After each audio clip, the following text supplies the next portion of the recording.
तो नमस्कार दोस्तों, आज की नई नोटिफिकेशन आ चुकी है।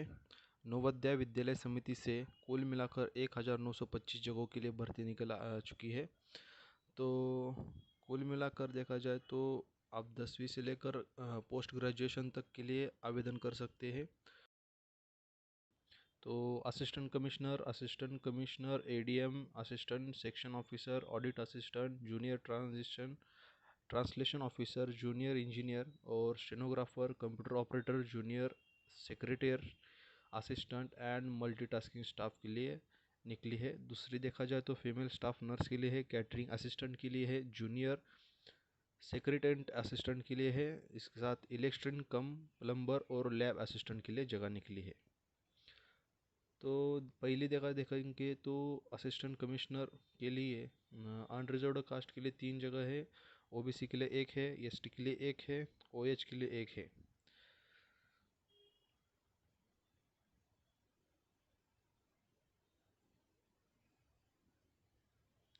उसके साथ देखा जाए तो असिस्टेंट कमिश्नर एडीएम इसके लिए यूआर मतलब अनरिजर्व्ड कास्ट के लिए 2 है, ईडब्ल्यूएस के लिए नहीं है कुछ भी, तो सिर्फ 2 ही थे।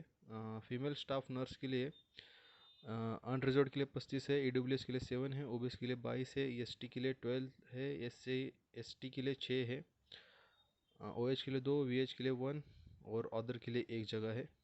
असिस्टेंट सेक्शन ऑफिसर के लिए अनरिजर्व्ड कास्ट के लिए 6 जगह है, ईडब्ल्यूएस के लिए 1 है, ओबीसी के लिए 1 है, एससी के लिए 1 है, एसटी के लिए 1 है, ओएच के लिए 1 है और ईएक्सएम के लिए 1 है। उसके साथ ऑडिट असिस्टेंट ग्रुप के लिए ग्रुप सी के लिए यूआर के लिए 3 है, ईडब्ल्यूएस के लिए 1 है, ओबीसी के लिए 1 है, एससी के लिए 5 जगह है, एसटी के लिए 1 है और ईएक्सएम के लिए 1 है। Junior transition officer group B के लिए यूआर के लिए 3 जगह है, ओबीसी के लिए 1 है, ओएच के लिए 1 है। उसके साथ दूसरी पोस्ट के लिए junior engineer civil group C के लिए अनरिजर्व्ड एक के लिए 1 जगह है और कुछ भी नहीं, सिर्फ 1 जगह अनरिजर्व्ड कास्ट के लिए है।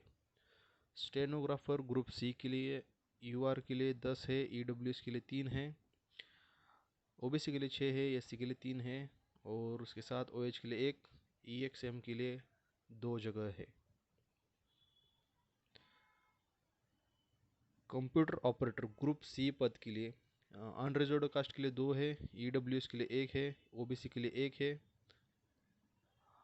और आगे देखा जाए तो कैटरिंग असिस्टेंट ग्रुप सी के लिए अनरिजर्व्ड कास्ट के लिए 37 है, ईडब्ल्यूएस के लिए 8 जगह है, ओबीसी के लिए 23 है, एससी के लिए 13 है, एसटी के लिए 6 है, ओएच के लिए 1 है, वीएच के लिए 1 है, एचएच के लिए 1 है, अदर के लिए 1 है और ईएक्सएम के लिए 8 जगह है।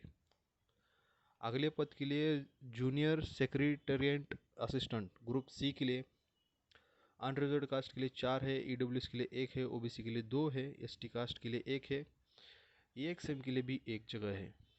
अगले पद देखा जाए junior secretariat assistant group C के लिए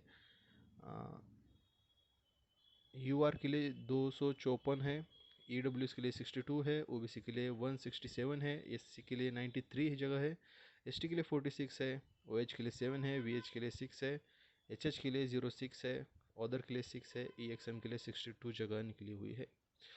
इलेक्ट्रिशियन कम प्लम्बर ग्रुप सी इस पद के लिए यूआर के लिए 113 जगह है, ईडब्ल्यूएस के लिए 27 है, ओबीसी के लिए 73 है, एससी के लिए 40 है, एसटी के लिए 20 है, ओएच के लिए 4 है, एचएच के लिए 4 है, ईएक्सएम के लिए 27 है और अदर के लिए 3 है।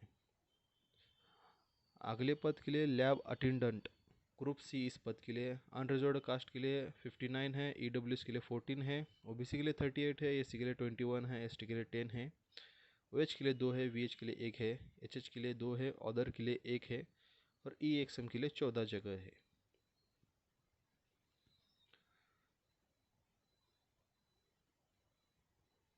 अगले पद मेस हेल्पर ग्रुप सी के लिए अनरिजर्व्ड कास्ट के लिए 257 है, ईडब्ल्यूएस के लिए 62 है, ओबीसी के लिए 169 है, एससी के लिए 94 जगह है, एसटी के लिए 47 जगह है, ओएच के लिए 6 है, वीएच के लिए 8 है, एचएच के लिए 6 है, अदर के लिए 06 है और ईएक्सएम के लिए 62 है। मल्टीटास्किंग स्टाफ ग्रुप सी इस पद के लिए अनरिजर्व्ड कास्ट के लिए 14 जगह है, ईडब्ल्यूएस के लिए 0-2 है, ओबीसी के लिए 5 है, एससी के लिए 1 है, एसटी के लिए 1 है, ओएच के लिए 1 है और ईएक्सएम के लिए 3 जगहों पे आप इस पद पर आप। क्वालिफिकेशन का देखा जाए तो असिस्टेंट कमिश्नर के लिए आपका पोस्ट ग्रेजुएशन होना चाहिए ह्यूमैनिटीज, साइंस और कॉमर्स फ्रॉम किसी भी यूनिवर्सिटी से। उसके साथ आपका जो एक्सपीरियंस है उसके एक्सपीरियंस के समय आपका लेवल 10th है या 12th का लेवल का पे मैट्रिक्स होना चाहिए। और डिज़ायरेबल क्वालिफिकेशन में देखा जाए तो working in residential school system में आपका काम होना चाहिए या फिर फील्ड ऑफ एजुकेशन में होना चाहिए। फॉर असिस्टेंट कमिश्नर के लिए आपका ग्रेजुएशन होना चाहिए किसी भी यूनिवर्सिटी से और आपका 8 ईयर का एक्सपीरियंस होना चाहिए। उसके हिसाब से 8 ईयर में आपकी सर्विस में लेवल 7 का पे मैट्रिक्स होना चाहिए। किसी भी गवर्नमेंट अथॉरिटी के ऑटोनोमस या फिर सेलिब्रिटी ऑर्गेनाइजेशन में आप काम करने होने चाहिए। उसके बाद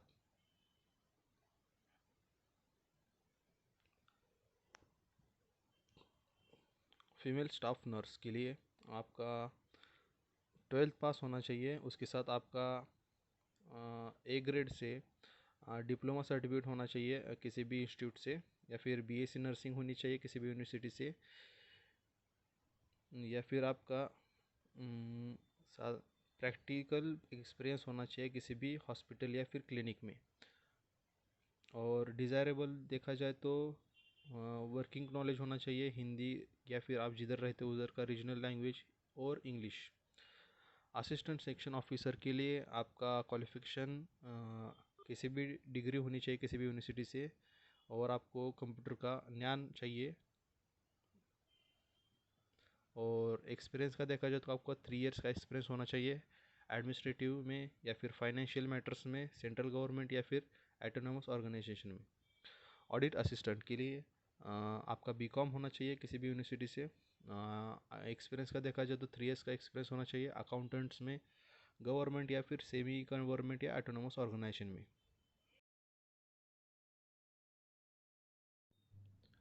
उसके बाद जूनियर ट्रांजैक्शन ऑफिसर, इसका क्वालिफिकेशन देखा जाए तो मास्टर डिग्री होनी चाहिए किसी भी यूनिवर्सिटी से हिंदी या फिर इंग्लिश इस सब्जेक्ट में। और बाकी के भी इंग्लिश और हिंदी कंपलसरी दिखाया गया है और ये भी डिग्री ही है हिंदी और इंग्लिश में ही मास्टर की डिग्री, मतलब चारों जगह पे आपको हिंदी और इंग्लिश कंपलसरी आपकी डिग्री होनी चाहिए। उसके बाद नीचे दिया गया है कि आपका डिप्लोमा सर्टिफिकेट होना चाहिए ट्रांसलेशन फ्रॉम हिंदी या फिर हिंदी टू इंग्लिश में होना चाहिए। वाइस वर्सा आपका 2 इयर्स का एक्सपीरियंस भी होना चाहिए। Translation work Hindi to English vice versa इन किसी भी सेंट्रल स्टेट या फिर इंक्लूडिंग गवर्नमेंट ऑफ अंडरटेकिंग में आपका एक्सपीरियंस होना चाहिए। जूनियर इंजीनियर सिविल इस पोस्ट के लिए आपका सिविल इंजीनियरिंग डिग्री होनी चाहिए या फिर 3 इयर्स का डिप्लोमा होना चाहिए सिविल इंजीनियरिंग में और किसी भी इंस्टीट्यूट से भी, और आपके पास 3 इयर्स का मैक्सिमम एक्सपीरियंस होना चाहिए किसी भी कंस्ट्रक्शन फील्ड के हिसाब से। स्टेनोग्राफर के लिए आपके 12th का एसएससी का 12th सर्टिफिकेट होना चाहिए। उसके बाद आपकी 80 की स्पीड पर मिनट टाइपिंग आपकी इंग्लिश में होनी चाहिए और 40 की स्पीड आपकी हिंदी में होनी चाहिए।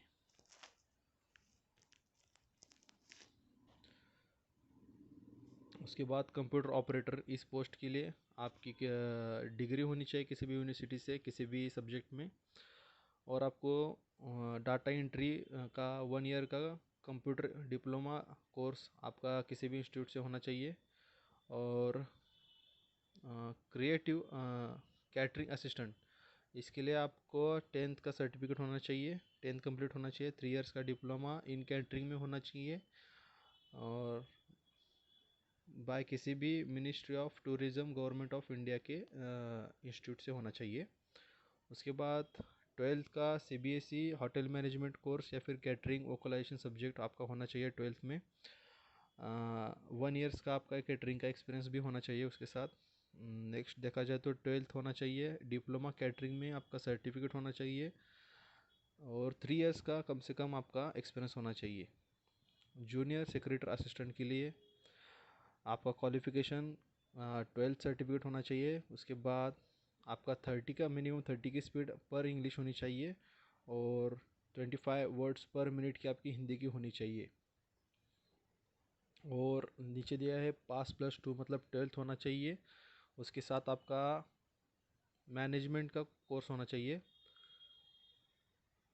किसी भी आपका डाटा जूनियर सेक्रेटरी असिस्टेंट, इसके लिए आपका क्वालिफिकेशन कम से कम 12th पास होनी चाहिए। 30 की स्पीड पर मिनट आपकी इंग्लिश की होनी चाहिए। 25 वर्ड पर मिनट इसकी आपकी हिंदी की टाइपिंग होनी चाहिए और पास 12th होना चाहिए। और office management as a vocational subject आपका 12th में होना चाहिए। एक्सपीरियंस का तो कुछ इधर दिखाया गया नहीं है, एक्सपीरियंस नहीं है मतलब। इलेक्ट्रिशियन कम प्लम्बर, इसके लिए आपका 12th पास होना ज़रूरी है। ITR सर्टिफिकेट होना ज़रूरी है इलेक्ट्रिशियन में और वायरमैन में, या फिर प्लम्बिंग फ्रॉम किसी भी इंस्टीट्यूट से होना चाहिए। और कम से कम आपका 2 इयर्स का एक्सपीरियंस होना चाहिए। लैब अटेंडेंट के लिए आप 12th पास होने चाहिए और डिप्लोमा होना चाहिए लैबोरेटरी टेक्निक में। 12th से पास होगी तो आपको साइंस स्ट्रीम किसी भी इंस्टीट्यूट से पास होने चाहिए। मेस हेल्पर के लिए आपका 12th पास होना ज़रूरी है और 10 इयर्स का आपका एक्सपीरियंस होना चाहिए किसी भी गवर्नमेंट रेजिडेंशियल ऑर्गेनाइजेशन या फिर स्कूल में। टास्किंग स्टाफ के लिए आपका क्वालिफिकेशन 12th पास सिर्फ होना चाहिए, एक्सपीरियंस की कोई ज़रूरत नहीं है इधर।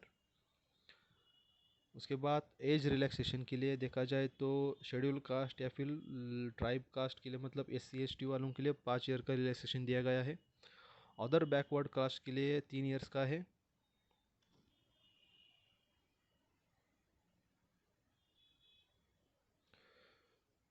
उसके बाद कोई सेंट्रल गवर्नमेंट में 3 इयर्स का नौकरी किया हुआ है उसके लिए 5 इयर्स का रिलैक्सेशन दिया गया है।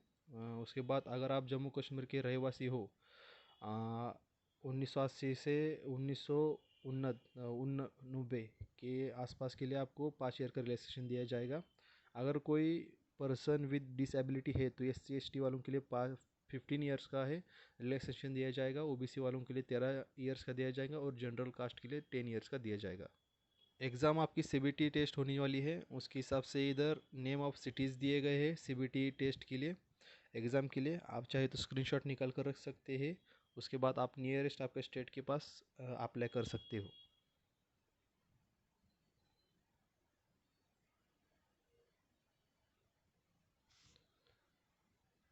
और फीस देखा जाए तो SC ST वालों के लिए फ़ीस नहीं है। SC ST और फिज़िकल डिसेबिलिटी वालों के लिए फ़ीस नहीं दी गई है। उसके बाद ओपन या फिर जनरल कास्ट वालों के लिए असिस्टेंट कमिश्नर ADM इस पद के लिए 1500 रुपीज़ फ़ीस है। उसके बाद फीमेल स्टाफ नर्स के लिए 1200 फ़ीस है। उसके साथ बाकी के ग्रुप C वालों के लिए 1000 रुपीज़ फ़ी होगी। उसके बाद लैब अटेंडेंट या फिर मेस हेल्पर या फिर मल्टी टास्किंग स्टाफ के लिए 750 रुपीज़ आपकी फ़ीस होने वाली है।